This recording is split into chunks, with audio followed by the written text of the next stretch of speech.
This Week at NASA. That's one small step for man,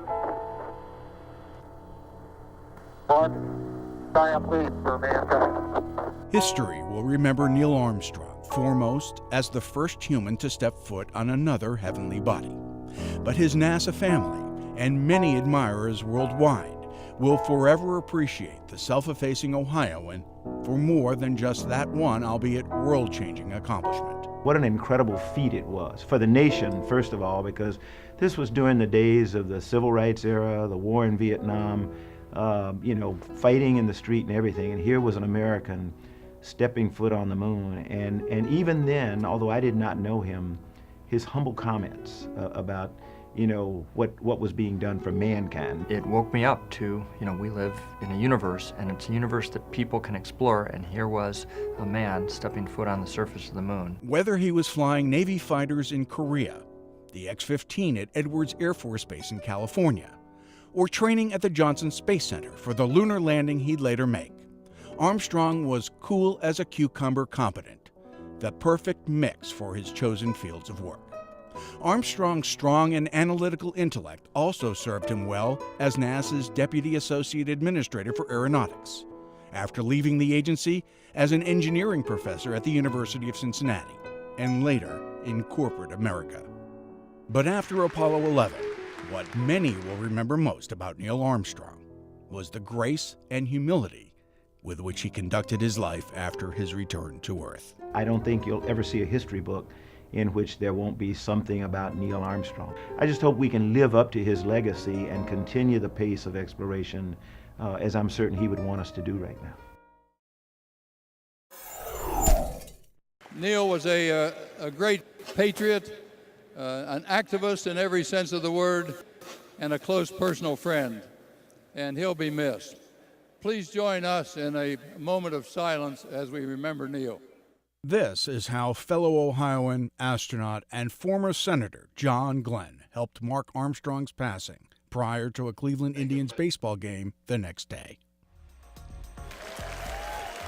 After throwing out the game's first pitch, Glenn himself was honored with a plaque and Indians jersey to commemorate the 50th anniversary of his orbital flight in Friendship 7 in 1962. The knowledge we hope to gain from our observation and analysis of Gale Crater will tell us much about the possibility of life on Mars, as well as the past and future possibilities of our own planet. A message from NASA Administrator Charlie Bolden marked the first time a recorded human voice was sent from Earth to another planet and back.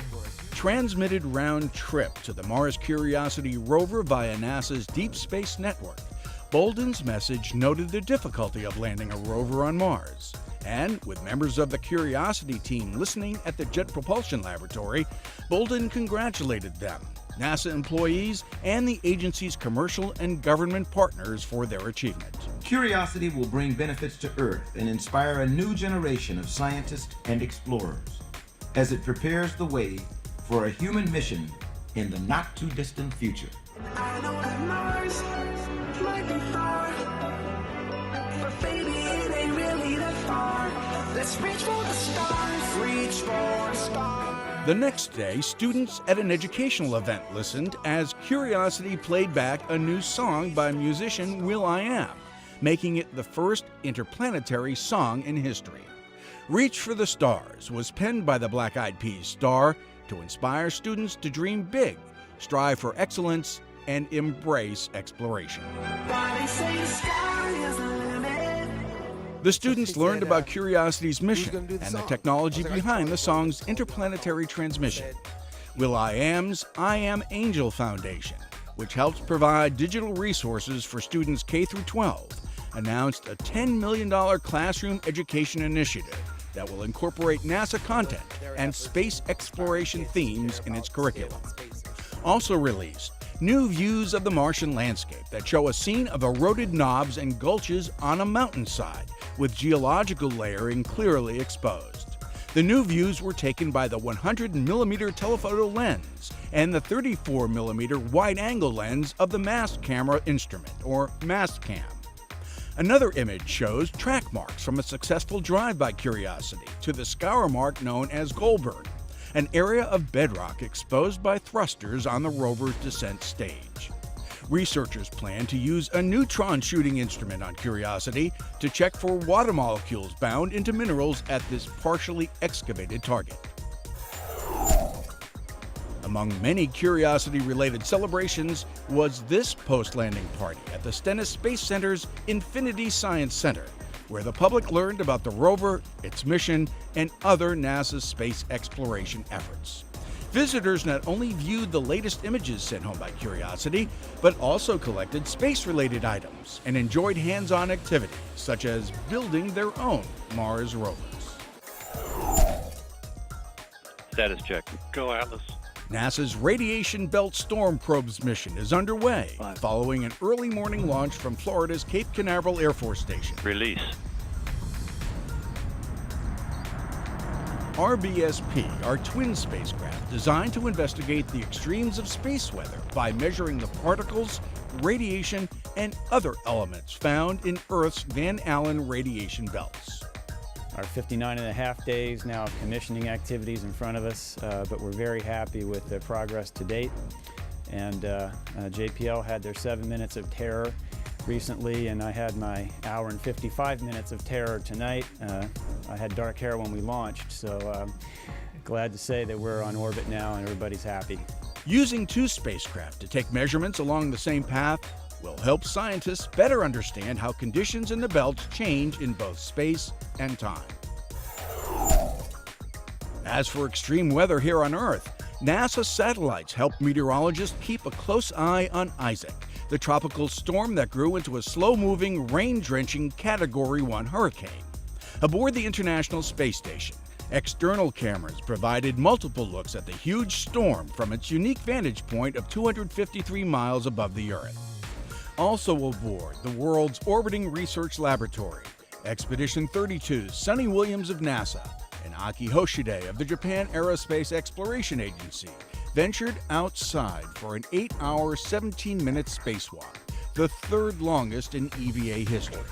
The pair successfully rigged two power cables for the future arrival of a Russian laboratory, but were unable to replace a faulty power relay unit on the S0 truss after having difficulties driving the bolts to secure it.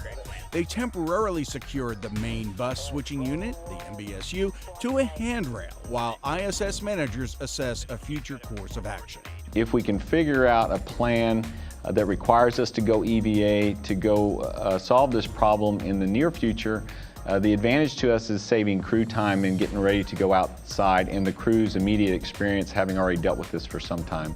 This is not a configuration we want to stay in for a long period of time, but even in this configuration, we're robust to many failures still. The spacewalkers did not attempt a third scheduled task, replacement of a camera on the Canadarm2 robotic arm.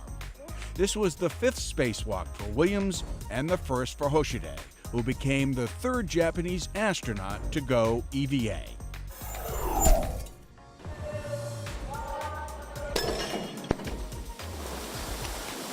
The Orion spacecraft continued undergoing its series of vertical drop tests at the Langley Research Center.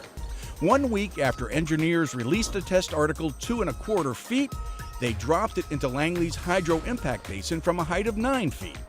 These tests help predict Orion's landing loads. Orion's Exploration Flight Test 1 is scheduled for 2014, when it'll travel 15 times farther from the Earth than the International Space Station, before making its water landing return.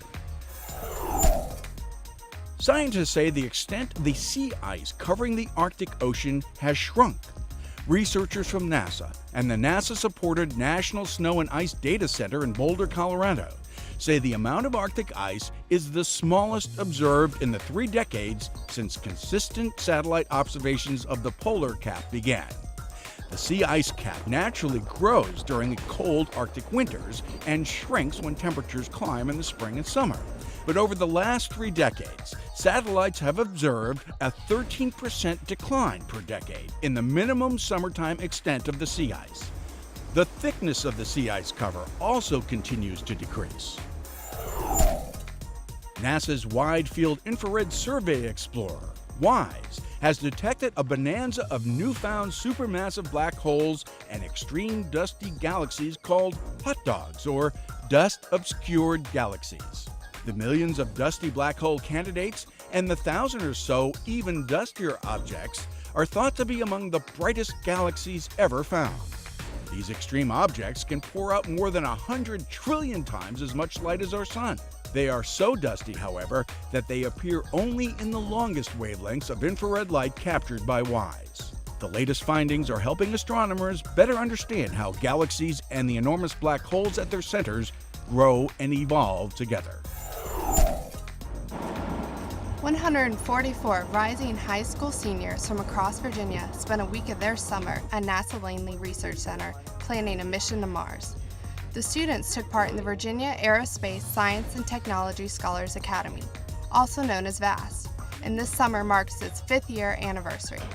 You guys have to deal with an atmosphere, so that means... With much success, the VAST program started with just 48 scholars and has expanded to a total of 1,400 scholars over the past 5 years. The program gives the students the opportunity to engage in an online NASA-based course that uses a space exploration theme to teach science, technology, engineering, and math skills.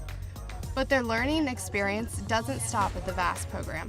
Many go on to intern at NASA as college students, such as Langley Aerospace Research Student Scholar Kelly Thomas.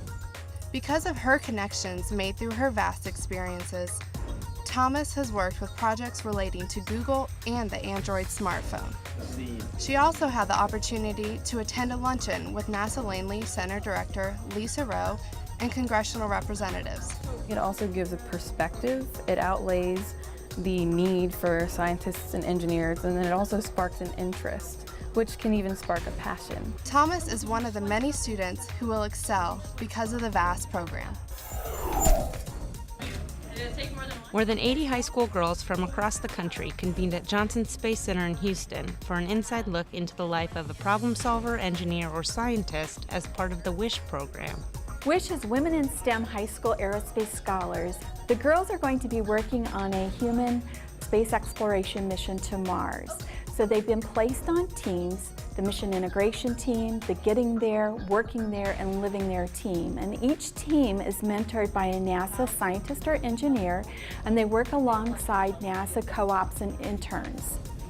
You're out there, the only way you are attached to the station is by your hands. So you've got... There are people here who are interested in art, there are people here who are interested in biology, and there are people like me who are interested in physics. And it's interesting how we all come together and on this one mission, on this one project, and we use our different backgrounds to come up with solutions. The participants also connected with NASA astronauts to learn what it takes to be an explorer. They heard from Shannon Walker, who lived and worked on the International Space Station in 2010, and also had a conversation via ham radio with current space station resident Joe Acaba. 35 years ago, on September 5, 1977, Voyager 1 launched from Florida's Cape Canaveral, 16 days after its twin, Voyager 2, to begin the pair's planned journey of exploration to Jupiter and Saturn. Their mission, eventually extended to the outer planets and beyond, continues today. Both are providing data about the heliosheath, the outermost region of our solar system, as they make their way deeper into space. Should either spacecraft be found by intelligent life, each has an audio-visual disc called a golden record on board, containing common imagery and sounds from Earth, including various life forms. Sounds of a baby crying, and music by Mozart and Chuck Berry. And that's This Week at NASA. For more on these and other stories, or to follow us on Facebook, Twitter, and other social media, log on to www.nasa.gov. We'll miss you, Commander.